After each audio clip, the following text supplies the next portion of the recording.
오늘 말씀 제목은 사탄의 간계와 하나님의 호송입니다. 사탄의 간계와 하나님의 호송. 지난 시간에 우리는 사도 바울이 사내들인 공회 앞에서 자신의 신앙에 대하여 말하는 장면을 살펴봤어요.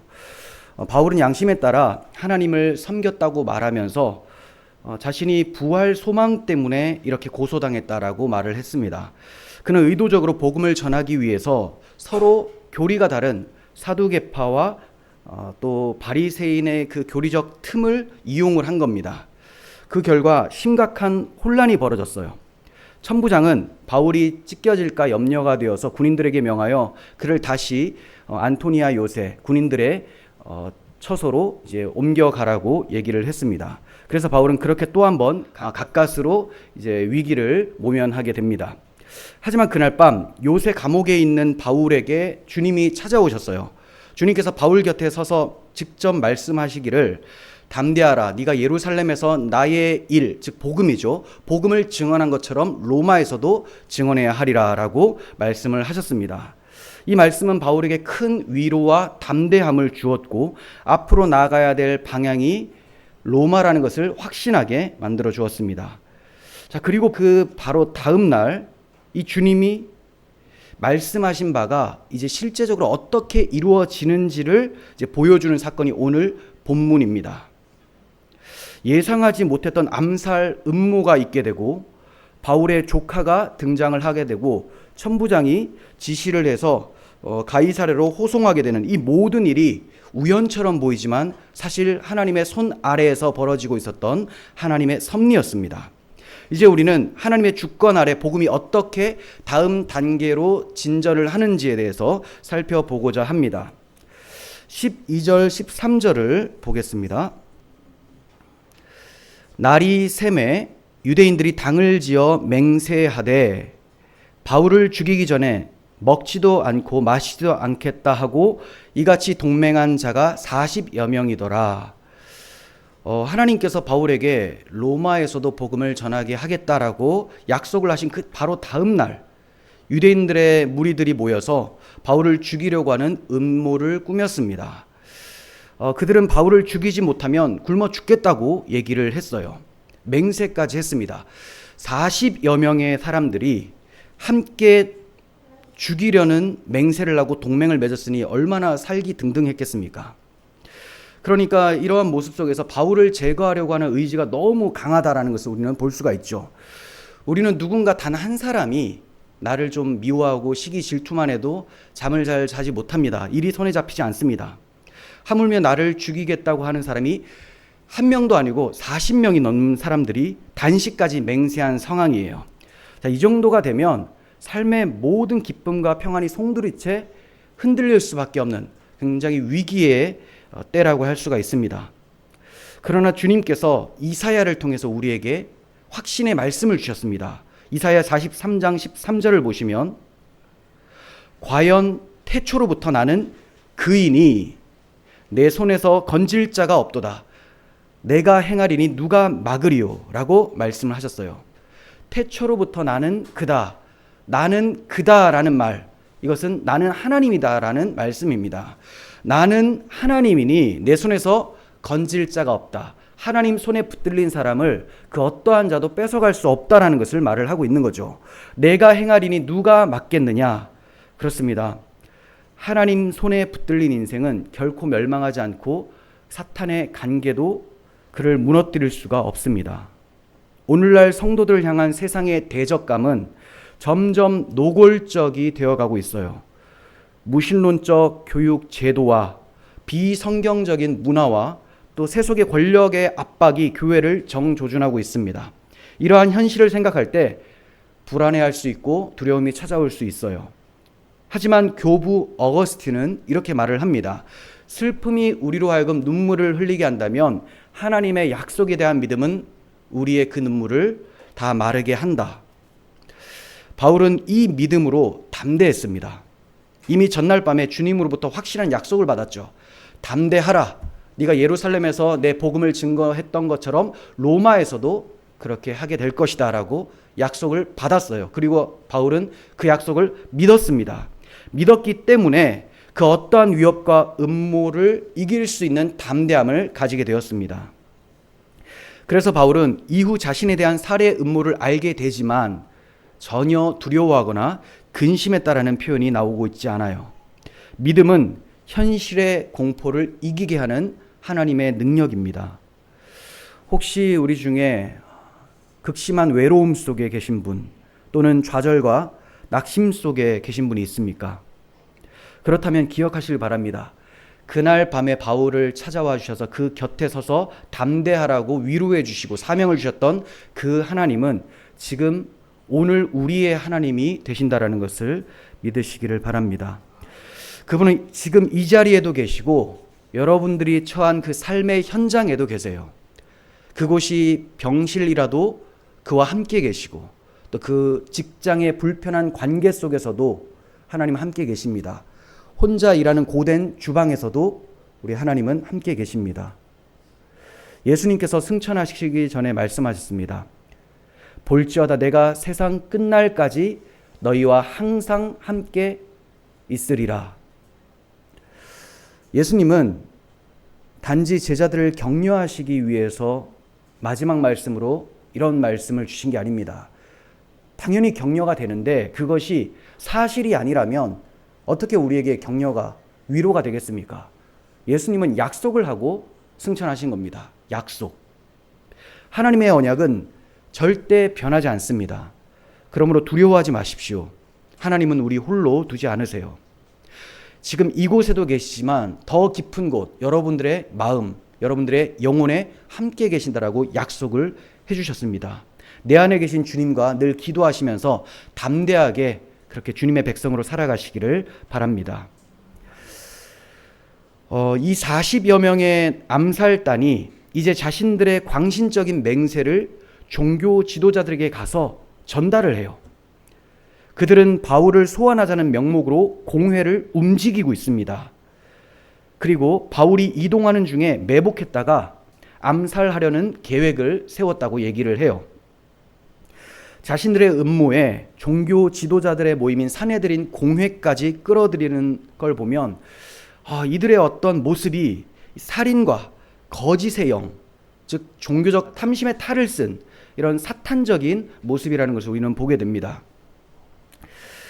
그들의 계획은 겉보기에는 법적 절차를 따르는 것처럼 보입니다. 종교 지도자한테 먼저 얘기를 하고 뭔가 절차를 밟아 진행하는 것 같지만 그 속에는 전혀 정의도 없고 진리도 없어요. 그들은 로마 군인이 바울을 호위하게 될 거라는 것을 알고 있었습니다. 그럼에도 불구하고 이런 암살 음모를 계획하고 있습니다. 만약에 이때 매복했다가 쳐들어간다면 당연히 무장한 병사들과 싸우게 되는 거죠. 그럼에도 불구하고 이러한 계획을 세우는 것은 너무나 무모한 짓이죠. 생각해 보십시오. 한 명을 죽이겠다고 수십 명이 굶기를 작정했고 그를 죽이기 전까지는 내가 먹지 않겠다, 굶어 죽겠다라는 겁니다. 그리고 무장한 군인과 맞서겠다라는 것. 그럼 무장한 군인과 싸우면 실패할 가능성이 훨씬 큽니다. 그리고 만약에 이기더라도 얼마나 많은 인명 피해가 있겠습니까? 근데 그 한 사람 죽이려고 이러한 무모한 짓을 벌이고 있는 거예요. 이처럼 죄의 노예가 되고 사탄의 노예가 된 사람들의 특징은 감정적이고 충동적인 결정을 내린다는 겁니다. 이게 바로 죄의 본질이에요. 어리석고 감정적이고 자기 중심적입니다. 성경은 말씀합니다. 미련한 자는 자기 행위를 바른 줄로 여긴다. 미련한 자는 자기 행위가 다 옳은 줄로 여겨요. 하지만 지혜로운 자는 권고를 듣느니라 라고 말씀을 합니다. 죄에 사로잡힌 사람은 자기 생각을 절대화합니다. 정말 무모한 짓인데도 불구하고 이것을 그냥 진행을 합니다. 주변에 아무리 경고하고 말려도 이미 자기 확신에 차 있기 때문에 멈출 줄을 모릅니다. 오늘날에도 마찬가지입니다. 거짓된 동기와 열심으로 포장된 광신은 종교의 이름으로도 이념의 이름으로도 심지어 정의라는 이름으로도 역사합니다. 하나님이 없는 정의, 십자가가 없는 열심은 결국 상대방을 파괴하는 대로 나아가게 만듭니다. 하나님께서 바울을 로마로 보내 복음을 전하게 하시려는 분명한 뜻을 이미 분명히 밝히셨어요. 그렇다면 유대인들의 암살 계획은 무엇이 되는 겁니까? 하나님의 뜻이 바울을 로마로 보내는 건데, 로마로 가기 전에 바울을 죽이겠다라는 것은 하나님의 뜻을 없애겠다라는 거죠. 이게 과연 성공 가능성이 있습니까? 피조물이 창조주의 계획을 막아서겠다라는 것. 사탄의 어떠한 괴계도, 어떠한 속임수, 그 간사한 계획에도 하나님의 뜻을 꺾을 수가 없습니다. 하나님이 침묵하시는 듯 보여도 하나님은 결코 무력하지 않으십니다. 그는 때를 따라 이루시는 주권자시라는 것을 기억하셔야 됩니다. 하나님의 적당한 때에 하나님의 방법으로 하나님의 뜻을 이루시는 주권자세요. 그 증거로 하나님께서는 한 어린 소년을 사용하셔서 이 악랄한 계획을 밝히 드러내십니다. 16절을 보시면 유대인들 무리들이 살해 음모를 꾸미고 있을 때 놀랍게도 바울의 조카가 이 계획을 알아차려요. 그는 곧장 로마 요새로 달려가서 바울에게 그 사실을 알리게 됩니다. 제가 바울의 조카가 어린 소년으로 생각을 하고 있는데 그 이유가 이렇습니다. 19절 묘사 때문인데요. 천부장이 그를 데려오게 한 후에 직접 그의 손을 잡고 조용한 곳으로 가서 나에게 할 말이 무엇이냐라고 물었다라는 거죠. 분명히 성경에서 청년이라고 나와요. 이 청년이 젊은 사람일 수도 있습니다. 그런데 더 나이가 어린 사람일 수도 있다는 겁니다. 다 포함하는 표현이기 때문에, 그러니까 성인 남자에게 손을 잡고 와서 나에게 무슨 할 말이 있느냐 이렇게 말하는 경우는 잘 없죠. 좀 드물죠. 그러니까 참 나이가 매우 어렸던 소년이든지 아니면 젊은 청년 정도 되어 보여요. 아무튼 하나님께서는 이 젊은이 또는 어린 소년을 통해서 바울의 생명을 구원하는 데 결정적인 역할을 하게 하셨다는 겁니다. 이처럼 하나님의 놀라운 방식을 우리는 신뢰해야 됩니다. 하나님은 우리가 전혀 생각하지 못하는 방식으로도 일을 하시는 분이세요. 이 장면은 우리에게 중요한 교훈을 주시는데, 하나님은 어린 아이도 기꺼이 사용하실 수 있다는 거예요. 우리는 종종 아직 어리니까 라고 말하면서 아이들은 하나님의 일을 위해 쓰임받기에 이르다고 생각을 합니다. 그러나 하나님께서는 믿음으로 순종하는 자라면 나이에 상관없이 그를 사용하신다라는 거예요. 다윗이 어린 시절 골리앗 앞에 서서 승리를 했습니다. 사무엘 선지자는 매우 어린 나이에 하나님의 음성을 들었어요. 엘리 제사장이라고 있었음에도 불구하고 그는 영적으로 둔감하여 하나님께 귀 기울이지 않았는데 어린 사무엘이었지만 하나님께 쓰임을 받고 하나님의 음성을 들을 수가 있었습니다. 바울의 조카 역시 위대한 하나님의 사역에 쓰임을 받게 되었습니다. 그러므로 부모가 된 우리들은 자녀들을 볼 때 장차 쓰임받을 일꾼이 되어라 라고만 생각하지 마시고 지금 당장 하나님께 쓰임받을 수 있는 아이다라고 생각을 하시길 바랍니다. 또 그렇게 하기 위해서 지금부터 계속해서 복음을 가르치고 하나님 말씀으로 양육해 주셔야 돼요. 그럴 때 하나님께서 적당한 때에 그 아이를 사용해 주실 것입니다. 바울은 조카에게서 살해 음모를 듣자마자 즉시 백부장 한 사람을 불러서 청원을 합니다. 이 청년을 천부장에게 데려다 주십시오. 백부장은 100명을 거느리는 리더죠, 리더. 천부장은 1000명을 거느리는 리더니까 조금 더 위에 상급자입니다. 백부장한테 내 조카, 이 어린아이를 좀 데리고 천부장에게 데려다 달라. 그가 긴히 전할 말이 있다고 좀 전해달라. 여기까지 얘기를 했어요. 바울이 즉각적으로 행동에 나섰습니다. 그리고 조카는 곧 천부장 앞으로 인도내서 살해 음모 전말을 다 알리게 됩니다. 그러자 천부장은 그 이야기를 듣고 즉시 상황의 심각성을 파악하고 대책을 세우기 시작을 해요. 여기서 우리는 바울의 믿음과 지혜가 함께 작동했다는 것을 볼 수 있어야 됩니다. 바울의 믿음과 그의 지혜가 함께 움직였다. 많은 사람들이 믿는다라는 이름으로 아무것도 하지 않으려고 해요. 나는 믿으니까 하나님이 하실 거야. 이게 틀린 말입니까? 맞는 말입니까? 말 자체는 맞죠. 하나님이 하실 거다. 맞아요. 그러면서 문제가 뭐냐? 무책임하게 현실을 방치하거나 또는 반대로 모든 것을 자신의 능력으로만 해결하는 때가 있다는 거죠. 믿으니까 하나님이 하실 거다. 아무것도 안 하는 사람, 내가 다 해야 된다라고 하면서 자기의 능력을 과신하는 사람, 둘 다 틀렸다라는 겁니다. 진짜 믿음은 하나님의 주권을 신뢰하면서 동시에 주님께서 예비해 두신 도구들을 지혜롭게 사용하는 거예요. 하나님께서 예비해 두신 도구들 잘 사용하면 됩니다. 하나님께서는 바울에게 로마로 가게 될 거라고 약속을 해주셨어요. 그렇다고 해서 바울이 아무 행동도 하지 않은 게 아닙니다. 바울은 로마 시민권자였고 로마 군인의 보호를 받고 있었고 그와 함께한 믿음의 조카가 있었고 바울은 이 모든 조건들을 지혜롭게 활용을 했습니다.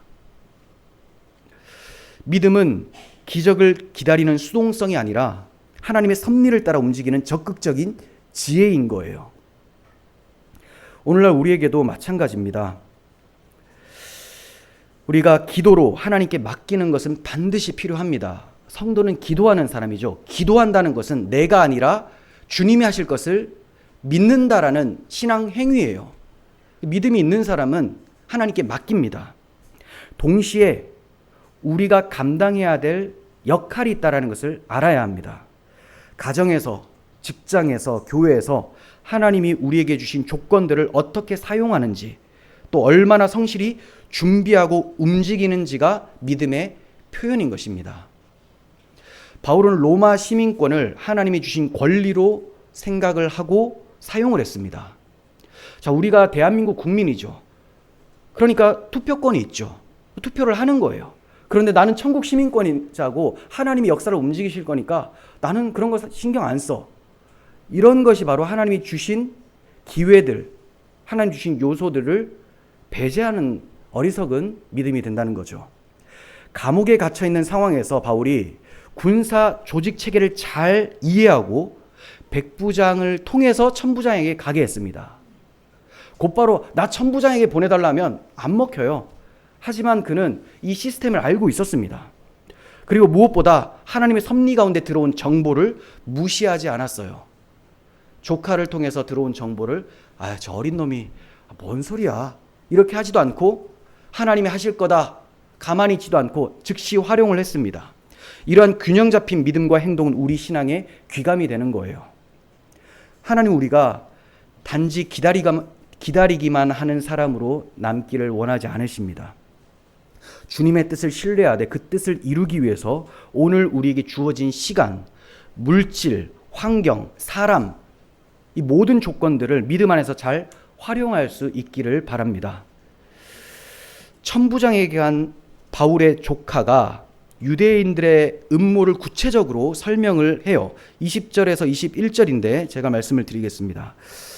유대인들이 대장님을 찾아와서 내일 바울을 한 번 더 공회 앞으로 데리고 나와달라고 요구할 겁니다. 그들이 그렇게 요구하기로 공모를 했습니다. 그러나 대장님께서는 그런 것을 허락해 주시면 안 됩니다. 40명이 넘는 유대인들이 도중에 바울을 덮치려고 길가에 잠복하고 있으니 만약에 이것을 허락하신다면 바울은 죽게 된다. 이런 취지로 얘기를 한 거예요. 그러니까 단순한 제보가 아니라 천부장이 어떻게 선택하느냐에 따라서 바울의 생사가 달린 굉장히 중요한 것입니다. 당신 정확하게 선택을 하십시오라고 얘기를 해주고 있는 거죠. 참 나이는 어렸겠지만 이렇게 지혜롭고 단호하게 또 얘기를 해주고 있습니다. 자, 그리고 이제 23절에서 24절인데요. 천부장 그 청년에게 이 정보를 자기에게 말했다라는 사실을 아무에게도 말하지 말라고 일러두고 그를 돌려보냅니다. 그리고 곧바로 백부장 둘을 불러서 밤 9시에 출발할 보병 200명, 기병 70명, 그리고 창을 가진 병사 700명을 준비하라고 명령을 해요. 그리고 바울을 태워서 총독 벨릭스에게 보낼 가이사랴까지 갈 태울 짐승을 마련하라라고 얘기를 합니다. 이처럼 하나님께서는 주의 종 바울을 보호해 주시기 위해서 조카를 사용하셨고 백부장을 사용해 주셨고 또 천부장을 사용해 주시고 또다시 백부장 둘을 보내 지금 470명의 병사들을 사용해 주고 계세요. 죄수 한 명을 호송하기 위해서 470명이 움직이고 있습니다. 만약에 바울이 날 좀 호위해 주십시오라고 한다면 이게 먹힙니까? 그런데 이 어린아이가 솔직하게 얘기를 하고 또 하나님께서 천부장의 마음에 감동을 주시고 즉시 움직이게 만들어 주셨다는 거죠. 바울이 이렇게 호송되어 가는 모습은 사실상 이 결박당한 죄수의 신분이긴 하지만 그 모습이 마치 황제의 호위처럼 엄호한 경호를 받으면서 가이사랴로 움직이고 있는 거죠. 바울이 이처럼 호송된 것은 바울 개인을 위한 일이 아니에요. 내가 바울을 사랑하니까 바울을 지켜줘야 되겠다. 이것은 부차적인 겁니다. 하나님이 바울을 사랑하시는 건 맞아요. 그런데 그것만이 목적이었다면 바울은 순교당하면 안 되는 거죠. 그런데 순교당해요. 근데 이번에는 왜 지켜주시느냐? 바울의 입을 통해서 로마를 복음화시키기 위해서 그렇습니다. 하나님의 계획, 하나님의 뜻이 있었기 때문에 바울을 지켜주셨다는 거예요. 하나님은 예상하지 못한 방법으로 역사하십니다. 하나님이 바울을 가이사랴로 데려갈 수 있는 방법은 수없이 많았을 겁니다. 우리가 생각할 때는 도대체 어떤 방법이 나올까라고 생각할 수 있겠지만 하나님의 방법에는 제한할 수가 없어요. 하나님께서는 그 중에 한 방법, 다름 아닌 로마 군대를 사용하기로 결정하셨습니다. 우리는 생각할 수 없는 거죠. 로마 군대가 어떻게 바울에게 호의적입니까? 자기 나라를 복음으로 점령하려고 하는 대사를 보내는 상황인데 어떻게 그렇게 기꺼이 받아들일 수 있겠습니까? 하나님의 방법은 우리의 방법과 같지가 않습니다. 우리의 방법은 한계가 있지만 그분의 방법에는 한계가 없어요. 성경은 말씀합니다. 이는 내 생각이 너희 생각과 다르며 내 길은 너희 길과 다름이라. 여러분, 내 방법대로 해달라고 하나님을 제한하시지 않기를 바랍니다. 하나님이 개입하시면 내가 예상할 수 있는 것보다 훨씬 더 많은 그리고 훨씬 더 나은 일이 일어날 수 있다는 것을 기억하시고 그분만을 신뢰하시길 바랍니다. 천부장은 호위병을 소집하고 바울이 탈 것을 준비한 후에 이제 가이사랴에 있는 총독 벨릭스에게 자신이 전할 말을 편지로 써서 갖다 드리라고 명령을 합니다. 이 총독 벨릭스는 주 52년부터 59년까지 유다 지방을 관할하던 로마 총독, 즉 행정장관이었어요. 이 사람은 예수님 당시의 총독이었던 빌라도와 같은 직책이었습니다. 그러니까 유대인들이 이 총독에게는 굉장히 잘해야 되는 상황이죠. 총독도 유대인들의 눈치를 좀 봐야 되고 인기를 얻어야 되니까. 자, 그런 상황이었습니다. 이 총독은 군대를 지휘하고 평화를 유지시키거나 또는 세금을 걷어들이는 그런 일들을 했습니다. 자, 이 벨릭스 총독에게 편지로 전할 내용에 대해서 26절부터 30절까지 나오는데요. 글라우디오 루시아가 총독 벨릭스 각하께 문안드립니다. 여기 호송되어 가는 사람은 유대인들에게 붙잡혀 살해당할 위험한 순간에 제가 군사를 보내어 구출해낸 사람입니다. 그가 로마 시민이라는 것을 알고 있었기 때문입니다. 그러면서 자기가 이제 채찍질로 신문하려고 했었던 건 말 안 하죠. 혼날까봐 싹 뺐습니다. 그리고 그 후 본인은 이 사람을 그들의 의회로 데려가서 공회죠. 그가 저지른 일이 무엇인지 조사해 보았습니다. 그 결과 그는 자기네 유대인들의 신앙 문제로 고발당할 뿐 투옥을 하거나 사형당할 만한 죄가 아무것도 없다라는 것을 발견했습니다. 그런데도 그를 살해하려는 음모가 있다는 정보를 들었으므로 이제 가깝게 그를 보내기로 작정했습니다. 또한 그를 고발하고 싶거든 앞으로 각하에게 고발하라고 일러두었습니다. 자, 이렇게까지 이제 써서 보냅니다. 천부장 루시아의 말을 통해 확인할 수 있는 게 있는데 그가 바울의 무죄를 입증하고 있다는 거예요. 이방인 통치자가 바울의 무죄를 입증하고 있어요. 그는 바울에게서 한 가지라도 죽일 이유를 찾지 못했다라고 얘기를 하고 있습니다. 예수님 당시에도 총독 빌라도가 예수님을 십자가에 못 박으라고 했었던 광분한 유대인들을 향해서 나는 그가 무슨 죄를 범했는지 알지 못한다. 그는 죄가 없다라고 얘기하게 되었죠. 하나님께서 이렇게 유대인들에게, 하나님 백성들에게는 멸시당하고 조롱당하고 박해를 당하지만 이방인들의 손에서는 보호를 받도록 해주셨습니다. 그리고 그들의 입을 통해서 예수님, 그리고 이 예수님의 복음을 전하는 바울이 무지하다라는 사실을 밝히 드러내고 계시는 거예요. 이러한 루시아의 증언은 초대교회 당시 사도행전을 읽던 독자들에게 위로와 힘을 주는 말이었을 겁니다. 세상 권세는 하나님의 주권 아래에 있으며 하나님의 사람을 판단할 때에도 주님의 섭리 아래 움직입니다. 그러므로 우리는 어떤 세상의 재판대 앞에서도 담대해야 합니다. 주님께서 이 모든 것을 주관하고 계시기 때문에 주님이 선하게 이끌어 가실 것을 신뢰하시기를 바랍니다. 군인들은 명령받은 그날 밤에 바울을 안디바드리까지 호송하게 됩니다. 이것은 일종의 강행군입니다. 그날 밤 9시예요. 우리 시간으로 밤 9시에 출발을 해서 이제 대략 56km 정도의 거리에 있는 안디바드리까지 가게 만드는 겁니다. 지도 한번 보겠습니다. 지금 예루살렘이 밑에 있죠. 거기에서 54km 떨어진 안디바드리로 가는데, 자, 이곳이 어디냐면 구약 성경에서는 아벡으로 기록이 되어 있습니다. 아벡은 엘리 제사장 때에 블레셋과 전투를 할 때 법궤를 빼앗겼었던 장소입니다. 자, 안디바드리 아벡까지 가요. 자, 그리고 이곳 안디바드리까지 도착하자 추격자들로부터 이제 안전하게 되었다고 판단이 된 것 같아요. 그래서 다음 날 아침이 되자 거기서부터 가이사랴까지 바울을 호송하는 사람 70명의 기병들만 남기고 다 돌아가라고 합니다. 거기서부터 가이사랴까지 거리가 대략 40km입니다. 네. 그 위에 가이사랴가 나오죠. 여기에 총독 벨릭스가 있었어요. 마침내 병사들은 가이사랴에 도착해서 총독에게 편지를 전하고 바울을 총독 앞에 세우게 됩니다. 총독은 편지를 다 읽고 난 다음에 바울에게 너 어디 출신이냐라고 물었습니다. 그러자 바울이 저는 길리기아 다소 출신입니다 라고 얘기를 해요.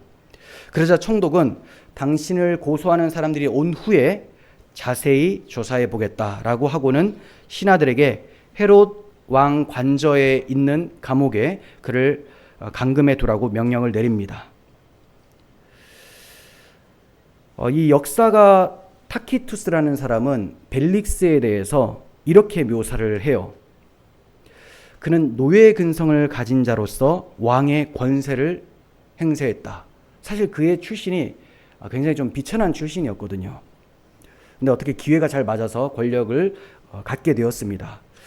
벨릭스는 임의로 법을 집행했고 자기 자신의 목적을 성취하는 데 혈안이 되어 있었던 사람이라고 합니다.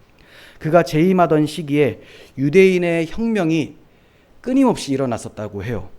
그러니까 유대인과도 사이도 별로 안 좋고 그렇게 입지가 좋은 분은 아니었다. 예.